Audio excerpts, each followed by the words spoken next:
வணக்கம். நான் கிராண்ட்மா பேசுகிறேன். எல்லோரும் மறக்காமல் சப்ஸ்கிரைப் பண்ணிவிடுங்க.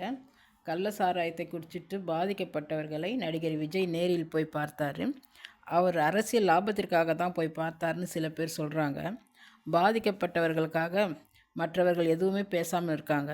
இவங்க எல்லோரையும் பற்றி தான் இன்றைக்கி பேச போகிறேன். விஜய் அவர்கள் கட்சியை தொடங்கிட்டாரு, ஓட்டுக்காக தான் போய் பார்க்குறாருன்னு சொல்கிறாங்க.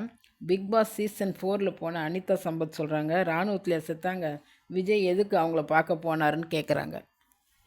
விஜய் இப்போ தான் கட்சி ஆரம்பிச்சிருக்காரு. ஆனால் கட்சி ஆரம்பிக்கிறதுக்கு முன்னாடியே பாதிக்கப்பட்டவர்களை போய் பார்த்துருக்காரு. அதனால் அரசியல் லாபத்திற்காகவோ ஓட்டுக்காகவோ அவர் போயிருக்க மாட்டார். திரு எடப்பாடி அவர்களின் ஆட்சியின் போது எதற்கெடுத்தாலும் குரல் கொடுப்பார் சூர்யா. இப்போ எது நடந்தாலும் எதுவுமே பேசுறது இல்லையே, எல்லோரும் மிக்சர் சாப்பிட்டுட்டு இருக்கோம்னு சொன்னார். பாம்பேயில் உட்காந்துக்கிட்டு அவர் தான் இப்போ மிக்சர் சாப்பிட்டுட்டு இருக்கார். எப்போவுமே எதுவுமே கேட்காம இருந்தால் பரவாயில்ல. எடப்பாடி அவர்களின் ஆட்சியின் போது சின்ன விஷயங்களுக்கு கூட அவ்வளோ பெருசாக பேசுவார் சூர்யா. இப்போ இருக்கிற இடமே தெரியல. இவரை சந்தர்ப்பவாதின்னு சொல்லலாமா? கோவிலுக்கு செலவு செய்கிறது ஸ்கூல் கட்டலாம், ஹாஸ்பிட்டல் கட்டலான்னு ஜோதிகா சொன்னாங்களே, இவ்வளோ பேர் அநியாயமாக செத்துட்டாங்களே. கள்ள சாராயம் காய்ச்சறவங்களுக்கு உடந்தே இருந்தவங்களுக்கு ஒரு கண்டனம் கூட தெரிவிக்கவில்லையே ஜோதிகா. கமல் திமுகவுக்கு ஆதரவாக ஓட்டெல்லாம் கேட்டாரே, இந்த ஆட்சியில் நடக்கிற அவலத்தை கேட்க மாட்டாரா?